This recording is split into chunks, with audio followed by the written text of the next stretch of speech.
Hello po mga kababayan, kamusta po kayong lahat? And once again, welcome back to another episode of Simply Talkies Vlog. So ang pag-uusapan natin mga kababayan ay ito pong West Philippine Sea. Kasi marami na pong balita dito na redirect po tayo, na divert po tayo ng mga alagad ni Baal na tulad nito, no? Si Lolo Canor na Prime Minister ni Baal, no, si Duterte, no? Dami nilang issue. Takot na takot naman palang mabilanggo. Takot na takot maimbestigahan, no? Gusto pang ihiwalay ang Mindanao para daw dun siya itago ni Alvarez laban sa ICC. Kasama na diyan mga anak niya na tatago siya sa 51 billion, mga millions, sa susunod trillions na. Kakapal ng mukha, no? Oh, so na-divert po tayo, gawa ng mga tsekwa, no? Gawa kayo ng mga issue para mawala yung kwento sa West Philippine Sea. Neck ninyo. No, nakapag-ipon na po tayo ng mga article. Salamat po sa ating friend dyan sa Nataga Palawan, no? At tayo po ay binibigyan ng mga articles. Sinisend niya ako ng mga articles from a different news agency. Dami. Binabasa ko naman at natutuwa naman ako. May mga tumutulong sa atin. Ano? Thank you so very much. At shout out po sa lahat ng mga taga Palawan. Yung mga nanonood po sa kanilang mga big screen TV. Sana po napakagandang lalaki ko dyan. Nangarap. Sana, no, yung parang ginagawa nyo sa mga cellphone nyo. Pag may kausap kayo, may mga filters kayo. Yung mukha ni Kung Fu Panda. Merong ganun yung bunso kong lalaki dito pagkausap ka FaceTime yung ate niya tingin ko iba yung mukha ko. Mukha akong yung lion, yung ibon. Di ba kung ayaw ipakita yung mukha kasi may pimples. Dami tagyawat. Ay nako, pangit ko diyan. Kailangan ko nga tirisin. Wag niyong titirisin daw yung mga pimples kasi kakalat, dadami. Di ba filter? No, akala nyo, pagkakagwapo, pagkakaganda, nung nakita mo ng personal, Sorry naman, no? So, sana ganyan yung TV nyo, no, na sa big screen. No? Ganda ng mukha natin, nakapilter pala. Sana may mga ganong TV, no? O, kayo dyan, mga TV makers, no? Dapat filter na. Tanggal na yung mga pekas-pekas o whatever. Kamukha nyo na yung perfect na yung mukha nyo, ganda-ganda nyo na, gwapo-gwapo nyo na, di ba? Shout out din po kay Madam Aurora. Madam Aurora, yung nanay ng ating friend, no? Sana po nasa mabuti kayong kalagayan. God bless po lahat sa inyo. At ganun din tayo po ay magpapasalamat sa lahat ng ating channel members, followers, subscribers, mga nagla-like at nagsishare ng ating mga videos. Malaking tulong po kayo. Marireach na po natin ng 20,000 subscribers. Ganun din po sa mga nagsishare ng kanilang blessings through super chat, super stickers, and super thanks. May God bless you all. Sa mga bashers natin, God bless din po, no? At disclaimer, kung makakapagsalita po tayo ng di maganda dito, pasensya na po. Patawad po, patawad. Okay? So, umpisahan natin mga kababayan. Ito na naman itong mga tsekwa na ito na talagang akala mo, kanila na yung buong West Philippine Sea, no? Kala ni Digong makakaano siya sa atin. Hindi ka makakalusot sa amin, Digong. So eto po mga kababayan, no? Umpisahan natin dito sa balitang ito ng Reuters na sinasabi po dito, China has indisputable sovereignty over Scarborough Shoal in South China Sea. Yan po ang sabi ng kanilang Coast Guard. Balita po yan ng January 30. So, sabi ko sa inyo, iniipon lang natin, ano? The spokesperson said 4 Philippine personnel illegally intruded in certain area on January 28. Diyan daw po sa Scarborough Shoal. And the Coast Guard warned them to live in accordance with the law. The interaction was professional and standardized. Okay, ayun ang claim ng kanilang Coast Guards, no? Accusations and run-ins have occurred frequently between the two countries over the past year over disputed territorial areas of the South China Sea. China claims sovereignty over almost the entire South China Sea, which has angered neighboring countries that dispute some boundaries they say cut into their exclusive economic zones. Correct.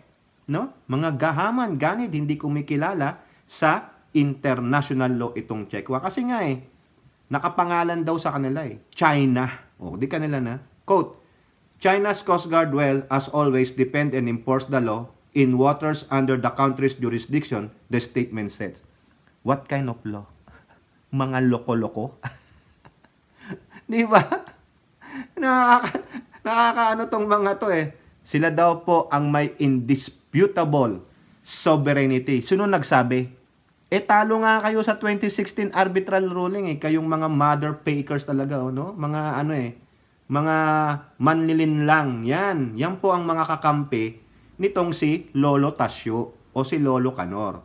Ngayon, ano ang sabi ni National Security Council, no? Chairman, no? O Secretary Eduardo Anyo. National Security Advisor pala. Manila Bulletin. You want resibo? NSA list receipts why Scarborough Shoal is part of Philippine territory. Okay. The Philippines reiterated on Wednesday, January 31st, its sovereignty over Bajo de Masinloc or Scarborough Shoal amid China's repeated claim on the atoll and listed all the proof why it is part of the Philippine territory. So, dinidibang po ni NSA Secretary yung claim ng Coast Guard nila na sila daw po ang may indisputable sovereignty doon. Ito sa mga kapwa natin Pilipino naniniwala pa sa mga propagandist ng China. Maniwala kayo sa ating mga leader. Maniwala kayo kay DND Secretary Gibo Teodoro, kay NSA Secretary Eduardo Anyo, sa ating Coast Guard, sa ating AFP at kapulisan. Wala nang iba, no? Yung mga propagandist ng Chekwa na mga vloggers o influencers o sabi nilang mga political genius, pero kinakampihan ng Chekwa, walang pagmamahal sa bayan yan. Alam nyo na, billions of dollars ang ginagastos ng Chekwa para sa kanilang disinformation campaign. Yan. Baka naman sila ay, alam nyo na, kumukubra. Tingnan nyo ang mga lifestyle ng mga yan. Dapat lifestyle check ng gobyerno yan. Di ba? Tinitik-tikan na nga sila. Sabi nga yan ni Jonathan Malaya. Go ako. Payag po ako dyan. Tiktikan nyo yung mga ano na yan, mga makapili, mga traidor. Di ba? Ito pa, sabi ni Anyo. For starter, sa simula, Bajo de Masinloc is located at 124 nautical miles west of Luzon mainland and is well within the Philippines' 200 nautical mile exclusive economic zone and continental shelf. Okay? So gaano kalayo yung malapit na island ng China diyan sa Bajo de Masinloc, yung kanilang Hanan? 900 miles. Putang inang yan. Ay, sorry naman. Sorry po. Sorry. Sabi ko na sa inyo kanina National Security Advisor Eduardo Anyo said the Philippines' claim over Bajo de Masinloc is backed by international law while China has no legal basis. Tulad ng sinabi ko sa inyo kanina.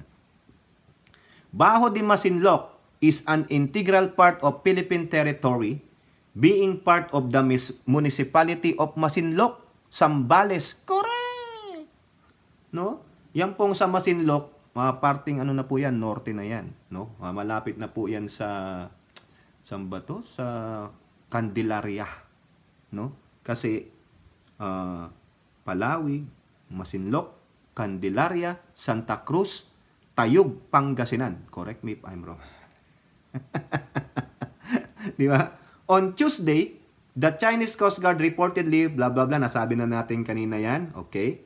However, Anyo mentioned the 2016 arbitral ruling which stated that the United Nations Convention on the Law of the Sea superseded any historic rights over the shoal as claimed by China. So tandaan nyo ayun lang ang claim ng China. Nung ipinunta natin ito sa dahig, sa arbitral ruling, diyan sa UNCLOS, Nag-drawing lang sila. Parang kayo, di ba yung sa patintero, naglalaro kayo nun. Patintero, dito ka lang ha, ito lang yung korte mo, ikaw tatakbo ka ng paganyan, ikaw tatakbo ka ng paganon, di ba? Yung mga taya, hanggang dito ka lang, ganun. Ganon. Ang ginawa ng China naman, sinakop niya. Dati 9 dash line lang yan. Kaso sabi noon, pagdating sa korte ng internasyonal, napatunayan, anong pina-acclaim ninyo? Nasaan? Mayroon silang basehan. May basis sila, may mga patakaran, may mga batas na nakakapaloob dyan sa UNCLOS. No? They define the Convention of the Sea nga eh. Diba? The Law of the Sea. Sabi, ay wala. Talo kayo. Itong Pilipinas, ito ang pinakamalapit. Ito, ganyan. 200 economic zone. Pasok yan, kanila yan. Ba't nyo sasakupin? Ang ginawa nila, nung sa dahig, talo kayo, wala kayong 9 dash line. Naggagalaiti yung mga Chekwa. Hindi kami susunod. Hanggang ngayon, nandun sila, di ba? Sino ang mga violator? Sino ang mga instigator ng bullying? Sino ang hindi marunong sumunod sa batas tapos sasabihin nila in adherence to the law? Mga lawless nga kayo eh. Di ba? Kasi nga po, pinangangalandakan nila, mas mayaman kami, mas malakas kami in terms of population, mas malakas kami in terms of our military. Ulit-ulitin natin. Ha? Yung sinabi nung kanilang retired Air Force Colonel, yung kausap ni Tariela sa isang symposium. Ano po tayo? Ang tingin nila sa atin, kuto lang. Napakalit. Sabi nga, why the Philippines never been stronger than China, malakas pang mangharas at mangbuli at gawin tong mga to. Di ba? Ayun ang sabi. Pero nirepute po siya.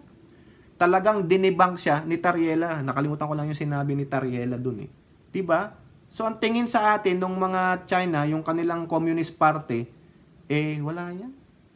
Yang hagisan lang natin ng nuclear bomb yan. Di ba sabi ni Digong? Yan. Anong sabi ni Digong? Yung tatay ng mga gagong burak supporter. Ha? Huwag natin awayin ang China. Lalaglagan lang tayo ng nuclear bomb. Ayak ko niyan. Takot. Diba? Duwag. Ano nangyari? Hindi sila umalis dyan. Huwag lang daw awayin. Sino bang nang aaway? Paano? Ano sila ni Xi Jinping? Labi-labi sila eh. Dami daw kwarta eh. Diba? Tanong natin si Digong. Magkano ba kinuha mo kay Xi Jinping? Diba? Pag-alatang talagang matakaw sa kwarta. May video. Paulit-ulit ko sinasabi sa inyo. Sige yan. Panoorin nyo. Tingnan nyo. Kaya nga sabi ko, why are you so sparing? Gusto ninyo, gawain na lang ninyo kaming province, Fujian, pati Philippine province of China. Di wala tayong problema. We say, libre na lahat. Kasi yung oil, joint naman. Yung oil mo, dito mo yung pinakamarami. 2/3 amin, 1/3. Mayaman naman kayo. Tsaka probinsya na kami. Province of Philippines, Republic of China. The nearest is Fujian. Hayaan mo lang yung Taipei. Huwag na natin galawin. Baka maliit-liit na ano. Hayaan mo yan siya. Just let it float there. Makuha mo ang Pilipima. Kasi maraming pera eh. Kung babae pa itong China, niligawan ko na yun. Diba? Ganyang katraidoran niya. Niloko lang tayo ni Digong. Manlilin lang, kaya nga, tawag ko sa kanya, Prime Minister lang siya ni Baal. Alam pa lang, siya na si Baal. Kunin niya yung pwesto ni Baal. Napakaganid nun. Baka tirisin na siya ni Baal. Ang claim ng China, historic rights. Kasi daw po, dumaan daw yung mga ninuno nila. Kumbaga si Ling Ling Ling. Si Ling Ling. Wala nang maisip na pangalan, no? Si Ling Ling o si Mau Mau, nung panahon nilang mga 1500 o ganun, historic history, di ba? O, di ba? My friend, diyan sa Palawan, di ba? History. O, siguro mahilig kayo sa history diyan, ha? Kayo nanonood pa kayo sa big screen, ha? Si Ling Ling o si Mau Mau nag-exploration, nag-expedition diyan sa South China Sea. O, tapos itong mga mga generation nila, ay teka, nakakuha kami ng digital footprint. Alam niyo yung digital footprint? Di ba? Nakita namin sa tubig ng West Philippine Sea, bumakat yung paa ni Mau Mau at ni Ling Ling. Naglakad sa tubig. Naglakad sila sa tubig ng South China Sea. Kaya nakuha namin yung footprints ng ninuno namin na si Mau Mau at Ling Ling. Sa amin yan. Meron kaming digital footprints. Matagal na kami dyan. Ayun yung historical rights. Ipinamana daw sa kanila. Aray ko, mga kababayan. Walang ebidensya, ha? Historical rights lang. Kwento. Na walang mailabas na ebidensya. Ibinasura. Di ba?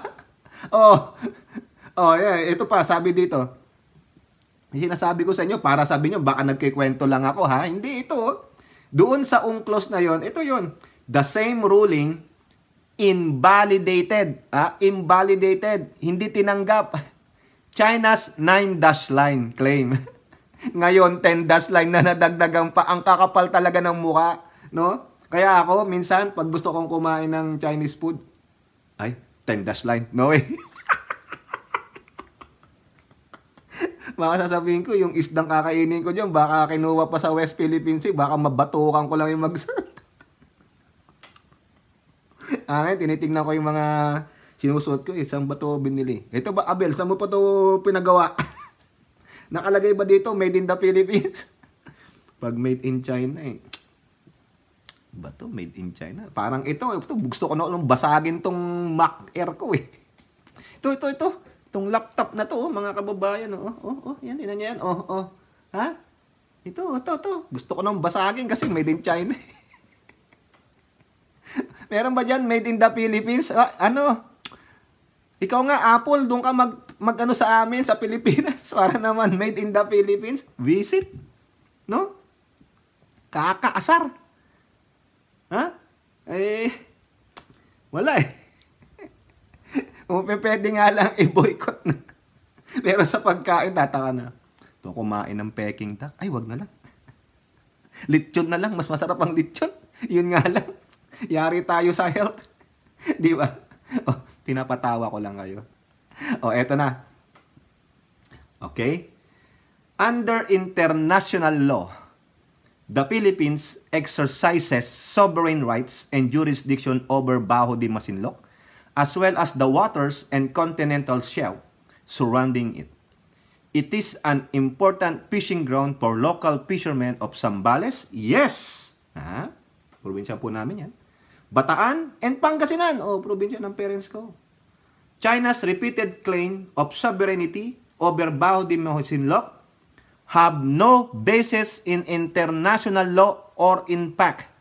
International law is clear. China cannot, therefore, lawfully exercise sovereignty over it. Kaya nga, ano yung sinasabi nilang, pinatupad nilang batas? Batas lang nila yon. Batas ng mga gunggong. Diba? Aside from this, Anyo said that in early Spanish maps of the Philippines, talagang kumpleto sa research si Secretary Anyo. Way to go, Secretary! Saludo! Including the 1734 Pedro Murillo Velarde map, Bajo de Masinloc has always been part of the Philippine territory. Quote, when the Spaniards ceded the Philippines to the United States under the 1898 Treaty of Paris, Scarborough Reef was included in the census of islands done by the United States government. Meron tayong ebidensya. Kaya nga sabi ni Anyo, you want resibo? Sila sa Chinese, historical rights lang. Dumaan kasi si Lingling at si Mau Mau. Lumangoy kasi yung panda namin dyan eh. Aray ko. Di ba? Quote, this was affirmed under the Treaty of Washington of 1900s, where Spain ceded all other islands and places to which it had title or claim of title, even if not within the lines drawn by the Treaty of Paris. Since then, Anyo said that the Philippines has always exercised jurisdiction over the shoal by setting uplight stations and navigational aids, regular visits by the Philippine Coast Guard's law enforcement operation and geodetic surveys. Correct! Di ba? Wag na natin sabihin niyang stand-up na yan. At least si Anyo nagpakita ng resibo. Ang China, historical rights. Yun yung kanila. Kayo dyan, na mga kapwa namin Pilipino, na naniniwala pa sa mga propagandist ng Chekwa, naniniwala sa mga disinformation campaign ng Chekwa na meron silang karapatan dyan sa ating West Philippine Sea, ilabas nyo ang pruweba. Tulad ng ginawa ni Anyo. You want resibo? Read this article. Or better yet, you interview Secretary Anyo. Kaya wag kayong magmamalaki sa amin, kayong mga Chekwa, kayong mga kakampi pa ng Chekwa, ilabas nyo ang resibo, i-dispute nyo yung binigay ni Anyo. Kayo dyan, ng mga Duterte Burak supporter na naniniwala sa disinformation campaign ng China sa West Philippine Sea, i-debunk nyo yung sinabi ni Secretary Anyo ng National Security Advisor. O yung National Security Council. Okay? So, talagang atin yan. Kaya nga sabi nila Hontiveros, atin ito. Yan. Paglaban nyo. Para rin sa future ng ating mga offspring. Tama ba? Para sa mga future generation, kayo talaga mga magkano ba? Ang tanong lang. Hindi naman ako nag-a-accuse, nagtatanong lang kung meron. Di kung wala, bakit pa kayo naniniwala sa mga Chekwa? Ano mapapala nyo? Di po ba? Bakit? Alam nyo bang gusto nyo kumain ng authentic na fortune cookie? Wala pong fortune cookie sa China. Ayun ang sabi nila, nabasa ko na yan. Nagtataka nga sila saan daw po yung galing yung fortune cookie. Sa mainland nila, walang ganyan. Ang kwento niyan sa nabasa ko, di ba dito sa United States, sa mga Chinese restaurant, patas mong kumain, bibigyan ka ng fortune cookie, basagin mo, sabi niya, good luck, wa ka pera, hindi ka mananalo loto. Ang hirap tumama ng loto, hindi tulad sa pitas. Ito ang lucky numbers mo. 1, 2, 3, 4, 5, 6. Ha? Lucky numbers ba yun? Sequence? Di ba? Hindi ka papalarin. Sa Sogo, wala kang partner. Aray ko. Wala po niyan. Kaya nga nung isang turista daw napunta ng China, tapos niya kumain sa Chinese restaurant, humihingi daw siya ng fortune cookie. Sabi nung server, what? The fortune cookies, when you break it, there's a fortune there. We don't have it here. Kung baga, mga modern Chinese, baka nga hindi mga Chinese. Ginawa lang Chinese para sikat. Di ba? Kayo Kayo talaga, tayo pa man ding mga Pinoy, mahilig sa mga fortune telling. Kain ako sa Chinese, lala ko sabi, yung lomi. Ang sahog yung mga kwento-kwento, ewan ko, wag ka na sabihin dito, baka maano tayo, wag na. Okay, next. Eto na. Sa Inquirer. More Chinese warship, maritime militia in West Philippine Sea. Wow, yan na talagang Nagalit yung China nung sinabi ni Anyo yan, Anong ginawa? Nagpadala pa ng mga warship at maritime militia sa West Philippine Sea. Napikon na naman ang mga Chekwa. Ito sabi, the Philippine Navy has spotted about 15 to 25 warships, warships na, Nyir, Panganiban, sige, dali nyo lahat dito. Yan na, ganyan, itodo nyo na. No? Kung sakasakali lang, sige, i-concentrate nyo dyan. Kung sakasakali lang matuloy, ititalo na sila. Doon nila kino-concentrate eh. Gago yung defense. Walang depensa sa mainland nila. Pinunta lahat sa West Philippines eh. Oh, di ba? Eh, more than 1,000 nautical miles sila. Wala na. Oh, sige, lagyan nyo. Actually, 3 na aircraft carrier niyan eh. Yung China eh. Nagbibuild pa sila ng marami kasi they want to yung talunin yung US Navy. Kasi ang US Navy merong 11 o 13 na US aircraft. Correct nyo ako 11 yata yan, mga nuclear powered aircraft eh, yung aircraft carrier, yung mga barko. Yan ang nila, gusto nilang maging superpower pagdating sa Navy. Ay no. Ewan ko, Saan nila dinala? Sa Mischief, yung Panganiban. Some 37 kilometers southeast of Ayungin. Talaga kasi nandyan yun eh. Inagaw na nila yung Mischief eh. Meron na sila diyang yung base militar. Sasabihin, hindi. Lang to, marine exploration. For study. Yung pala ang ini-study. Paano tayuan ng military base? Di ba? Mapaglin lang mga sinungaling. Commodore Roy Vincent Trinidad, the newly appointed Navy spokesperson for the West Philippine Sea. Hindi na si Tariela. Navy to, Navy pala, Navy. Hindi Coast Guard. Kasi si Tariela, Coast Guard eh. Also said about 200 Chinese maritime militia vessels, including 10 to 15 China Coast Guard ships, were also spotted in the West Philippine Sea. Talagang pinakitaan si Anyo ng power. Talaga naman. This is higher than the figure cited by the US maritime expert Ray Fowell when he said last week that China has deployed at least 50 maritime militia ships at Panganiban ahead of another resupply mission to Ayungin Shoal. Talaga lang talaga. Nagpapakita ng persa, baka aabangan yung ating RORE mission. Biruin mo yan. 15 to 25 warships. Tapos, 200 Chinese. Ang bilis nilang gumawa ng barko. Bakit tayo hindi tayo makagawa ng sariling barko? May mga pagawaan tayo ng barko. Ang ginagawa kasi natin, puro mga luxury ship. Hindi pa sa atin. Para mga yung paggawa ng ibang bansa. Dapat talaga makagawa tayo ng sarili nating barkong pandigma. Yung aircraft carrier, no? Pangalan nyo BRP Simply Talkies. Unang-unang aircraft carrier ng Pinas, nakapangalan pa kay Simply Talkies. Galit na siguro ang Navy. Sino ba yung Simply Talkies na yan? Sino ba yung kupal na yan? Sabihin sa'yo. Di ba? Ay, ewan ko sa inyo. Ang gugulo nyo kausap, no? Okay, next. Punta tayo dito. Nagalit na naman ang AFP. Kasi may sinabi na naman ang Coast Guard ng China. Anong sabi dito? Sabi ng China, made a temporary special arrangement to allow the Philippines to deliver supplies to its troops manning the BRP Sierra Madre. No?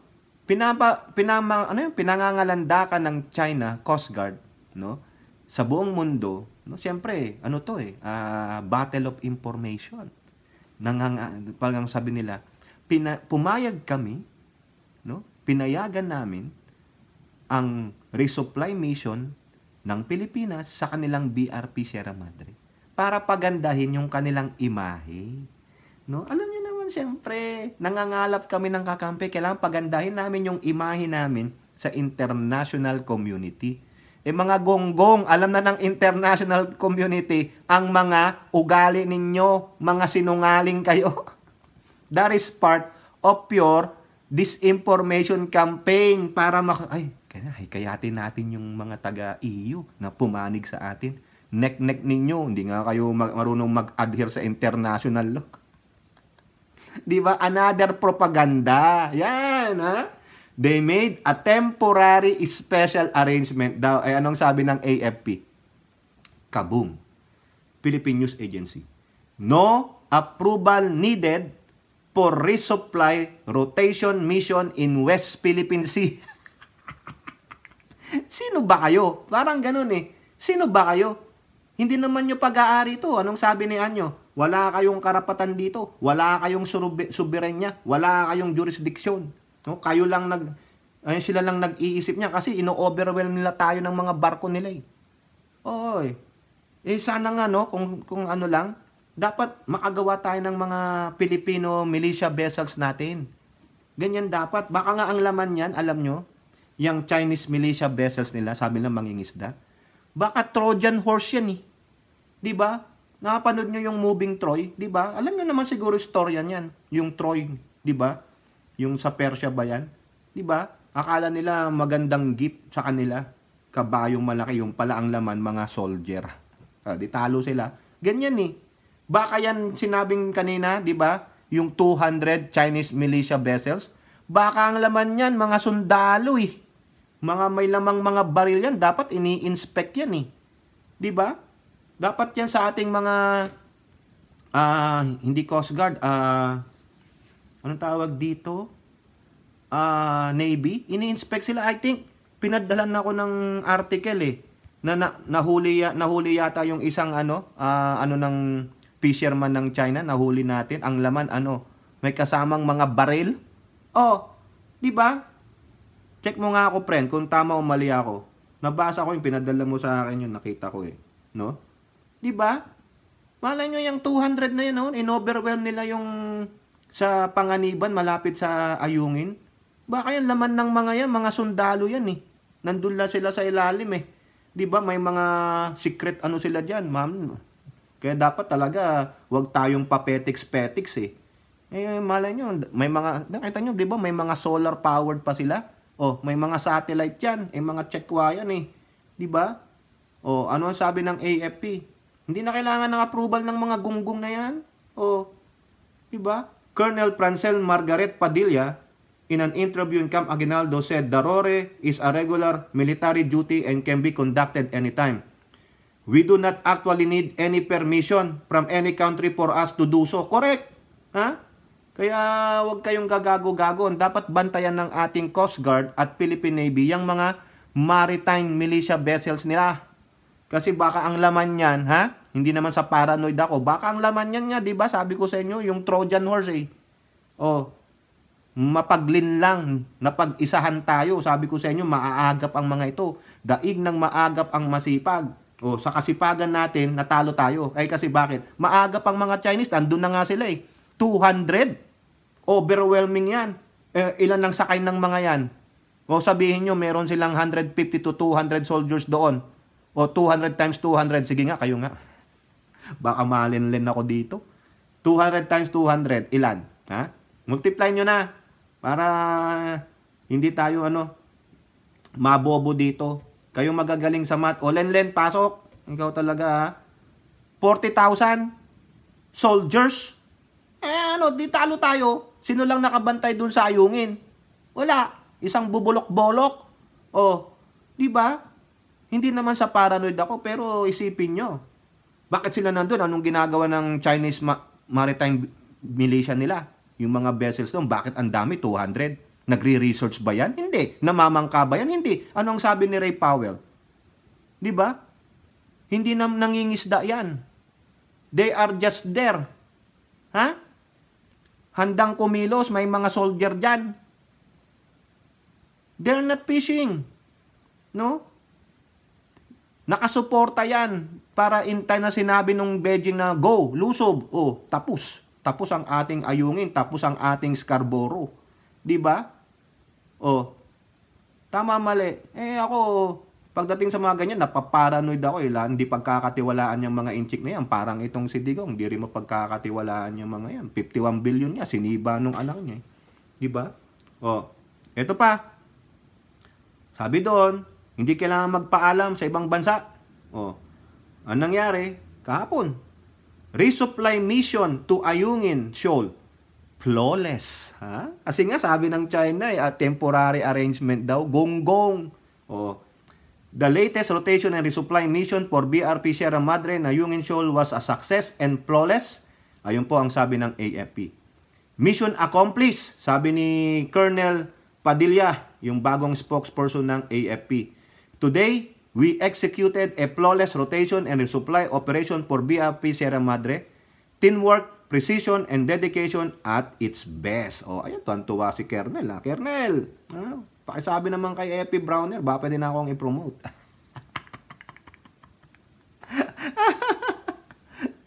Oh, ito pa. Ito na naman si Ray Powell. Ito talaga, oh.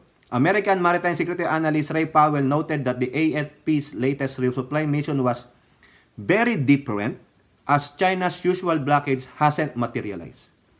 All China's militia vessels were staying back by mischief. Whatever deal the two sides made in Shanghai may have dialed down China's aggression.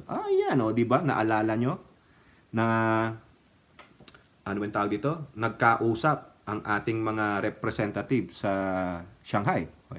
Di maganda. Siguro, sabi rin ng China, no? Nabasa ko rin po dito, sabi lang nila na they are ready, no? Nire-reaffirm lang nila yung commitment nila ng joint oil and gas development with PH. Ayun po. O baka naman, they are cooling it down kasi may gusto sila. O ngayon, papayag ba ang ating administrasyon? It remains to be seen. No? Siguro, for the sake of kung papayag, pero dapat, sa akin lang opinion kung papayag ang administrasyong ito, dapat mas advantageous sa atin. Kasi sa atin yan. Sila visitor lang dyan. O, diba? Paano yan? O, sige, sabihin natin na 80-20. Opinion ko lang po yun. Pero, depende na po sa ating pamalan, lalong-lalo na kay PBBM. PBBM, baka naman, pag tinuloy mo na yung exploration dyan, nakasip-sip na tayo ng gas at oil, baka naman ang makikinabang lang yung mga friendship mo ng mga oligarch. Yung mga friendship mong politiko. Hindi pwede yon. Protesta tayo. Dapat ang makinabang ay ang buong sambayan ng Pilipino. Dapat bumaba ang presyo ng gas, bumaba ang presyo ng petrolyo, bumaba ang presyo ng LPG. Kasi gas yan yung 'di ba natural o kuryente, 'di ba? Hindi 'yun na naman pocketed by this oligarch 1, oligarch 2, pocketed by political 1, politics 2 o whatever. Kawawa na naman si Juan Tamad. Kawawa naman si Maria Makiling. Nakita nga natin may nag-e-explore ng gas or oil. Pero sinong nakikinabang? Select few. Less than 1%. Diba? Nawala na yung mga promise nyo dun sa lugar na kung saan dapat nakikinabang dyan. Walang ganun. Mr. President, pag ginawa mo yan, mababatikos ka sa akin. No? Kasi dapat ang makinabang ay ang buong sambayanang Pilipino. Hindi na magkakaroon ng brownout o blackout. Murang presyo ng kuryente, murang presyo ng gas, murang presyo ng petrolyo or yung liquefied petroleum gas. Kasi nagmimina ka na di ba ilang cubics of barrels of oil lang nandiyan, kaya nga tinatambayan ng checkwise. Sinabi ko sa simula. Hindi lang yan diyan sa recto, saka sa ayungin, no? Sakaling ma-harvest pa yung nandyan sa tabi ng Cagayan, yung Region 2. Laking kayamanan yan. Kaya nga tayo tinawag na Pearl of the Orient. 'Di ba? Ang yaman natin sa likas yaman, pero ang nakikinabang lang ay select few. Mga politiko, mga oligarko at mga banyaga. Pero yung talagang mga Pilipino, wala. Ni internet nga, hindi mapabilis. Ang mahal ng bayarin sa kuryente. Lahat ipinribate.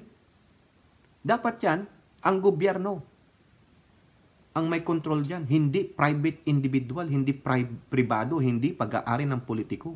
Di po ba? Mahiya naman kayo. Yan, pinamamalita natin na talagang mayaman sa kalikasan ng West Philippine Sea.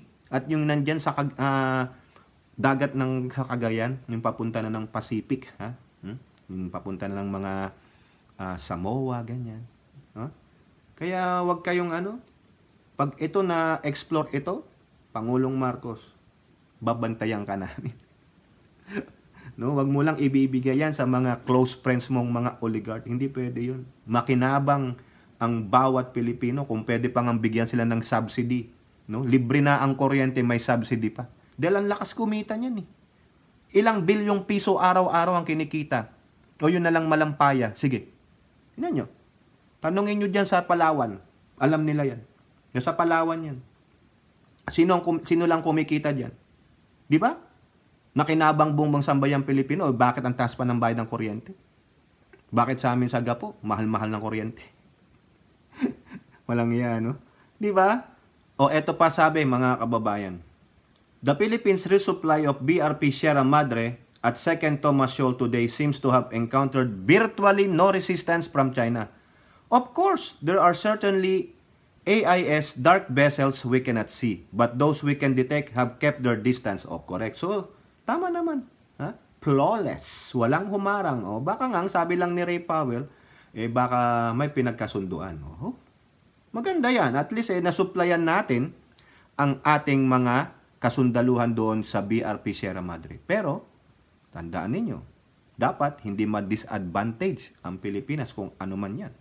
Pero flawless. At walang sinasabing may, yung pinayagan. No? Sabi na nga ni Colonel Padilla, wala. Hindi natin kailangan ng ano man sa ibang bansa. No?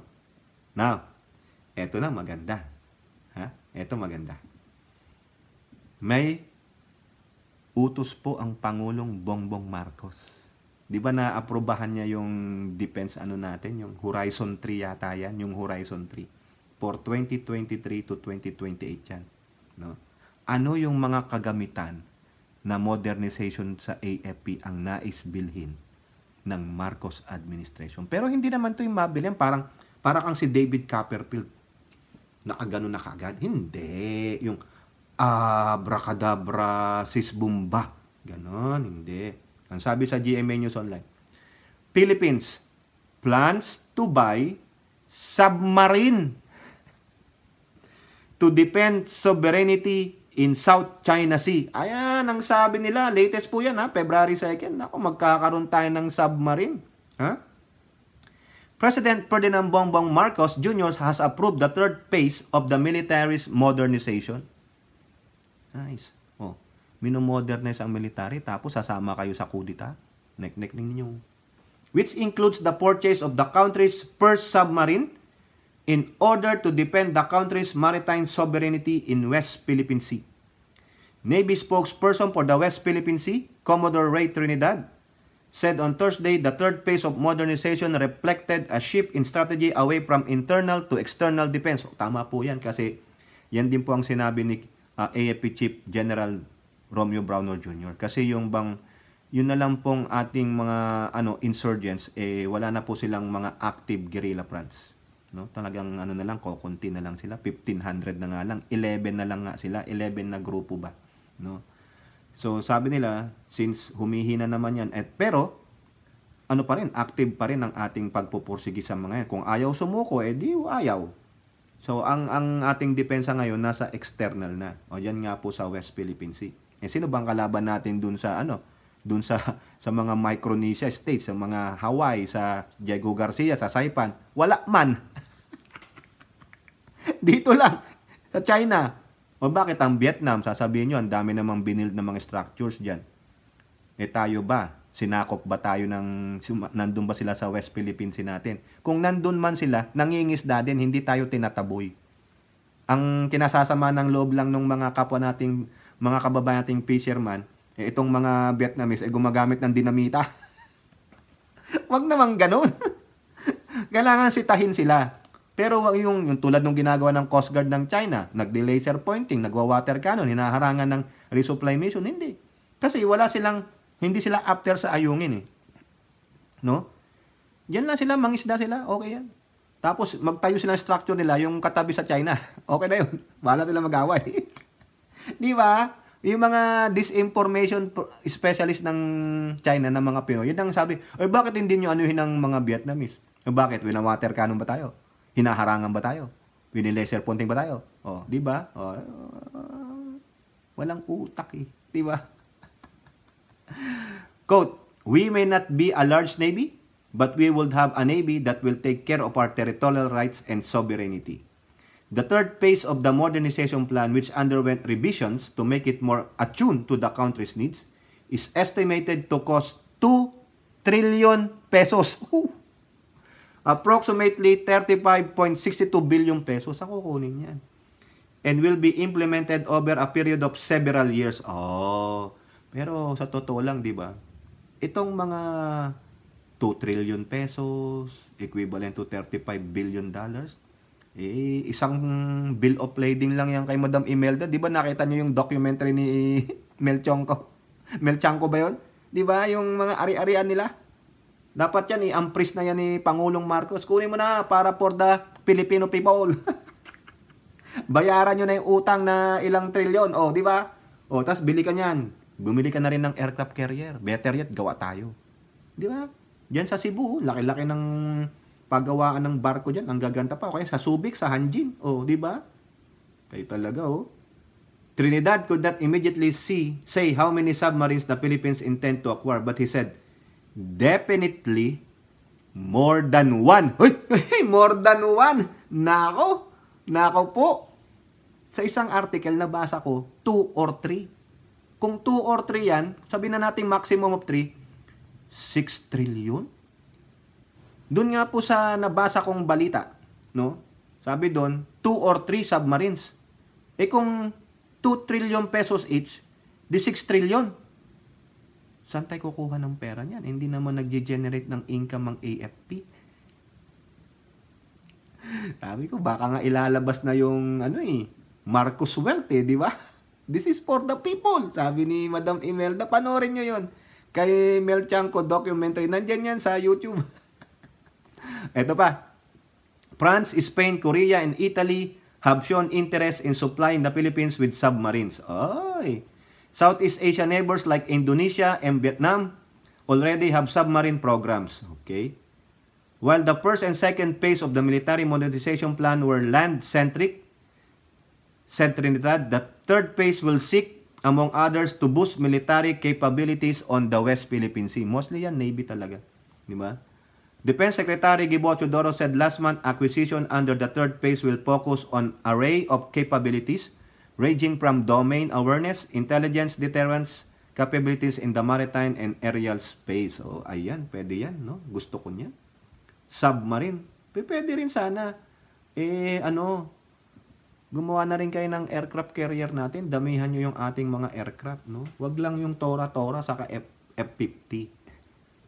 F-16. Pwede na. F-16. Oh, ito masakit. Ito ang katotohanan, mga kababayan. 'Di ba? Gusto nating bumili ng submarine. Ito. Sa Daily Tribune. Philippine vessels patrolling in West Philippine Sea sufficient. Sabi ng Navy official. Sufficient daw ha. A military official said the Philippine Navy and Philippine Coast Guard have a sufficient number of vessels patrolling within the country's exclusive economic zone in the West Philippine Sea. We have a sufficient number of ships from the Navy and PCG and other players in the maritime domain. The exact number of which I cannot divulge. O siyempre, ba't mo naman i-divulge, di ba? Pero tanong ko dito, sufficient? How sufficient is sufficient? Di ba? Yung nga nangyari dyan na pangbabalahuro, pangbubuli sa mga ngisda natin dyan sa Baho de Masinloc. Insufficient. Tapos nangangarap pa kayong bumili ng submarine na 2 trillion. Wala nga tayong, di nga natin matapatan yung Chinese Maritime Militia vessels Tapos nangangarap tayong kumuha ng submarine na 2 trillion. Gawa muna tayo, tapatan muna natin yung mga Chinese Militia vessels na yan. O, tingnan nyo yung larawan na yan. Yan. Chinese Militia vessels yan Anong ginagawa yan dyan? Ba't nakaprenteng ganyan? Diba? Sabi ko sa inyo, baka laman yan, mga sundalo at baril. Diba? Nakaprente, nakahanda para anytime na sabihin ng Beijing, oh, you have the green light. Ayun, tapos tayo. Nasakop na lahat ng ating mga shoal and atolls. Di ba? Sufficient. Baka nagkamali. Baka nabura lang yung in. Insufficient. Nakakatawa naman kayo. Napalautan nga kayo ng Chinese Coast Guard kasi nagkaroon daw sila ng ang paliwanag nila doon, nagkaroon daw sila ng, may tawag sila eh. Yung parang downtime. Yun daw parang Friday kasi nagsiesta kami. Lahat sila nagsiesta kasi Friday payday. Nagbara muna kami saglit. Hindi nilam, walang bantay yung mga ating mga fisherman kaya wala ring bantay. When the cat is away, the mouse will play. Nabasa ko po yun eh. Isa sa dahilan ni Tariela. Nag-ano daw sila parang downtime. Parang sinabi sa akin dito ng mga kabataang mga katrabaho ko dati. Hey, it's Friday. Wanna come with us? What? Bar hopping. What? Sabi ko kayo na lang. Kayo mga kabataan pa kayo, wala na ako diyan, tapos na ako diyan. No, sabi ko, I'm gonna go home. Sabi ko, my child is waiting for me. Okay, we understand. Alam naman nila na bar hopping ka, tapos mong umano sa isang bar, punta ka sa isang bar, makijamming ka, makichikakas ka dun. Ito mga to, sabi daw, yung PCG sa Kabipar, nag-downtime. Downtime.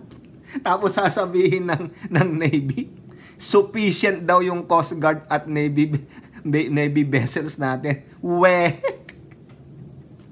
Nakalimutan nyo lang yun, tinanggal nyo lang yung in. Para it looks good. Gawin natin sufficient. Hindi niya ma-divulge. Ba't mo nga naman i-divulge? Confidential yan. Huwag mo nga kaming lolokohin. Di ba? Kayo talaga. Kayo nga dyan sa Palawan. Sige nga, comment nga kayo kung nanonood kayo nito. Totoo ba yung sinasabi niya na meron tayong sufficient maritime vessels o mga barko ng Coast Guard at Navy? Bilib na sana ako doon sa submarine sabay pinasukan ng sufficient naman.